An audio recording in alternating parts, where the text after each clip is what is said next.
Let me ask you something. Have you ever noticed that the harder you try, the further away your goal seems to get? Maybe it's that person you can't stop thinking about, a promotion you're desperate for, or a dream you're chasing relentlessly. But what if I told you the key to success isn't in pushing harder, but in letting go? Yeah, I know it sounds backward, but the truth is, when you stop caring about the outcome, something incredible happens. Things start falling into place, people start noticing you, and success finds you. In this video, we're going to dive deep into why results come when you stop caring, and how you can use this mindset shift to turn your life around. Let's get into it. Number 1, the power of letting go. Let's start here. Letting go doesn't mean giving up. It's not about being passive or indifferent. It's about detaching from the need for a specific outcome. Imagine holding onto a rope so tightly that your hands hurt. The tension you create by gripping too hard doesn't just affect your hands, it affects your mind, your mood, and your energy. When you loosen your grip, you relieve that pressure, right? Now think of your goals, whether it's getting someone's attention, landing that job, or building a better body. When you're obsessed with the outcome, you're holding that rope way too tight. Your energy is anxious, desperate, and that energy is felt by others. The moment you release that grip, you create space for things to flow naturally. But why does this matter? Because people are drawn to those who radiate calm, confident energy, not anxious, needy vibes. This brings us to the next point. Number 2, why curiosity is key. When you stop caring so much, something fascinating happens. You become mysterious, and mystery, it's irresistible. Think about it. When everything about you is out in the open, there's nothing left to discover. But when you pull back, you leave room for curiosity. Harvard psychologists conducted a study in 2011 showing that uncertainty keeps people intrigued. When someone can't figure you out right away, they naturally want to know more. In dating, when you're not constantly texting or seeking validation, you create that intrigue. The other person starts thinking, what's going on with them? Why are they so calm? And here's the best part. They're not just curious about your actions, they're curious about you. This shift in energy makes you more attractive because now they're coming to you. Number 3, the I don't care attitude. Now, let's clarify this. Not caring doesn't mean being cold or dismissive. It's about having a healthy detachment, a mindset where your self-worth isn't tied to someone else's approval. When you walk into any situation with the belief that you're enough, regardless of the outcome, you exude confidence. Think about this. How often have you worried, does she like me?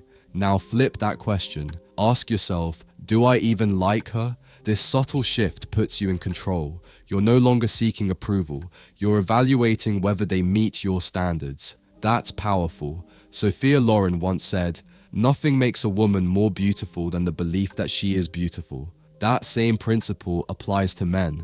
Confidence in your value makes you magnetic. It's not arrogance, it's knowing your worth. Number 4, less emotion, more attraction. Here's where it gets interesting. In the early stages of any relationship, less emotional investment can actually foster stronger attraction. Now, don't get me wrong, emotions are essential for long-term connections, but in the beginning, too much emotion too soon can make you seem unstable. Think of it like this. If someone sees that after just a few weeks, you're already emotionally wrapped around their finger, it can signal insecurity. It's not about playing games. It's about showing that you're grounded. You're someone who can remain calm and composed no matter the situation. Remember James Bond?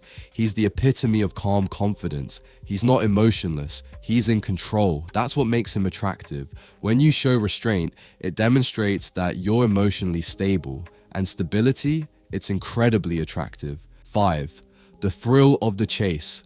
Now let's talk about human nature. We're wired to value things we have to work for. This isn't just a relationship thing, it's a life thing.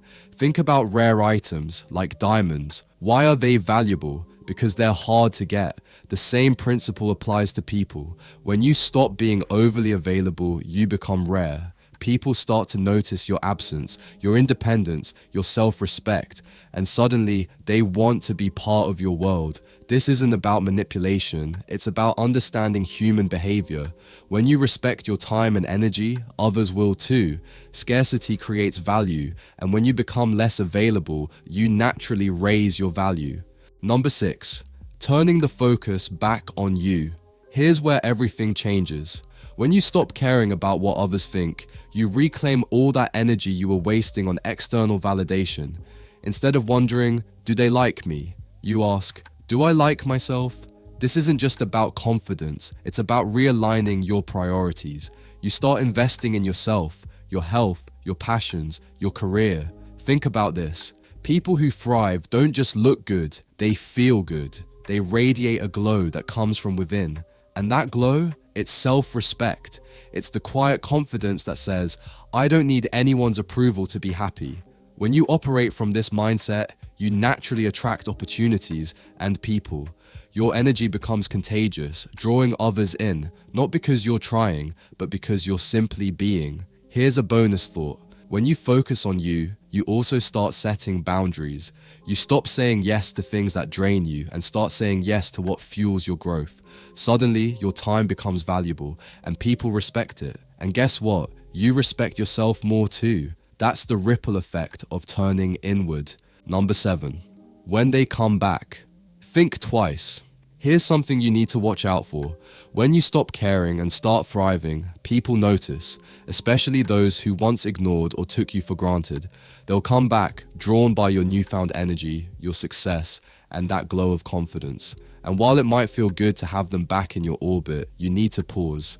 Ask yourself, are they here for the real me or just the glow-up version? Are they interested in who you've become, or are they craving the validation of being in your now thriving life?